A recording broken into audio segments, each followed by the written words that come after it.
ஒரு ஊரில் ஸ்பேசன் என்ற காபி வியாபாரி இருந்தான். அவனுடைய ஸ்பேசன் காபி எல்லாருக்கும் பிடித்தது.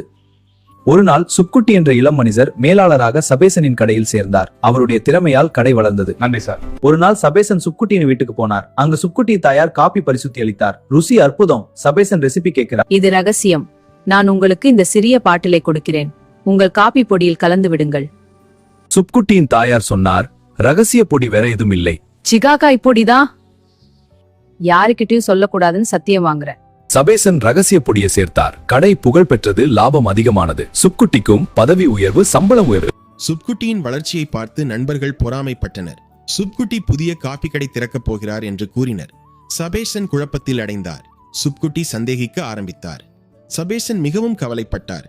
சுப்குட்டி அந்த ரகசிய சிகாகாய் பொடியை கையில் வைத்திருக்கிறான். அவன் தனக்கே காபி கடை திறக்கும் விட்டால் என் வியாபாரம் வீழ்ச்சி அடையும் என்று வருந்தினார். ஒரு நாள் சுப்குட்டி நோய் வென்றிருந்தார். 2 மாதங்கள் விடுமுறை கேட்டார். சபேசன் காஃபி பொடி ரகசியத்தை சொல்லத்தான் விடுப்பு கொடுப்பேன் என்று கூறினார். சுப்குட்டி மறுத்து கடையிலிருந்து விலகினார்.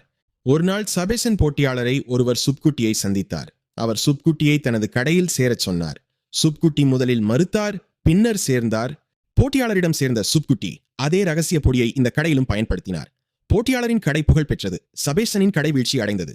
அதனால் கோபமடைந்த சபேசன் போட்டியாளர் மீதும் சுப்குட்டியும் மீது நீதிமன்றத்தில் வழக்கு தொடரினார். என் காஃபி பொடி லோகோ போலவே அவர்கள் லோகோ வைக்கப்பட்டுள்ளதாக கூறினார். அதனால் மக்கள் குழப்பமடைந்ததால் அவர்கள் காஃபி பொடி வாங்குவதால் என் காஃபி பொடி வியாபாரம் வீழ்ச்சி அடைந்ததாக நீதிமன்றத்தில் வழக்கு தொடர்ந்தார்.